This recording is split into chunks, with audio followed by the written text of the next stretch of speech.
Hi friends, நான் அனு பேசுகிறேன். இப்போ பார்த்துருக்கக்கூடிய இந்த வாழைத்தோப்பு இயற்கை முறை விவசாயத்தை வந்து நம்ம பேஸ் பண்ணி கொடுத்துருக்கக்கூடிய ஒரு ஈல்டு தான் இப்போ நீங்கள் பார்த்துட்டு இருக்கிறது. பாருங்கள், ஒரு தாருலையும் எவ்வளோ இருக்குது காய் அப்படின்னு சொல்லி ஒரு மரத்துக்குமே வந்து அந்த கொம்பை வந்து முட்டு கொடுத்துருக்காங்க. பிகாஸ் மரம் சாஞ்சிட போகுது அப்படிங்கிறதுக்காக. இப்போ யூஸ் பண்ணக்கூடிய அந்த கெமிக்கல் உரங்கள்லாம் வந்து பார்த்திங்கன்னா நம்மளுடைய ஹெல்த்துக்கு வந்து ஒரு பெரிய கொஷின் மார்க்காக இருக்குது. நிறைய சேலஞ்சஸ் வந்து நம்ம மீட் பண்ணுறோம். பட் இது வந்து இயற்கை முறை விவசாயம். நம்ம முன்னாடி காலத்துலலாம் எப்படி வந்து ஒரு விவசாய முறை இருந்ததோ அதனுடைய அடிப்படையில் தான் நம்ம இப்போ கொடுத்த ரிசல்ட் பார்த்துருக்கோம். ஸோ இந்த மாதிரி உங்கள் பகுதியிலும் யாராச்சும் விவசாயம் பண்ணவங்க இருக்கீங்க, உங்களுக்கும் இந்த மாதிரி ஈல்டு வேணும், குறிப்பாக இயற்கை முறை விவசாயத்தில் அப்படின்னா ப்ளீஸ் எனக்கு மெசேஜ் போடுங்க, கமெண்ட் பண்ணுங்கள். இந்த மாதிரி வீடியோஸ் வந்து ஷேர் பண்ணுங்கள், மற்றவங்களும் இது வந்து போய் சேரட்டும்.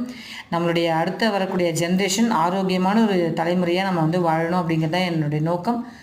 Thank you for watching this video.